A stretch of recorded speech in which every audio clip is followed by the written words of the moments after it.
බුදුහාමුදුරුවෝ කියනවා මහණෙනි ලෝකේ ඉන්න සියලුම රහතන් වහන්සේලා එකතු වෙලා අදිෂ්ඨාන බලයෙන් මහ පොළොව හෙලෙව්වොත් රහතන් වහන්සේලා සියලු දෙනාම එකතු වෙලා වැලමිටෙන් වැලමිටට ගෑවෙන තරම් ළඟින් ඉඳගෙන පොළොව මත මේ මහ පොළොව හෙලෙව්වොත් මුගලන්ට පුළුවන් එක පාපහරකින් ඒක නවත්තන්න. ඒ කියන්නේ මුගලන් හඳුරෝ එච්චරට එර්දිමා.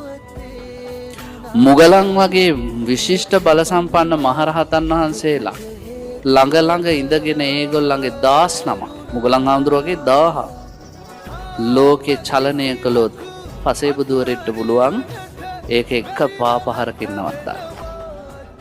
ඊළඟට කියනවා පසේ බුදුවරු මුළු ලෝකෙ වැහෙන්න තරම් ඉඳගෙන මුළු ලෝකෙම හෙලෙව්වොත් ලෞතර බුදුවරෙට පුළුවන් කකුලේ සුලංගිල්ලෙන් ඒක නවත්තන්න. බුදුහාඳුර එච්චරට ශක්තිමත්.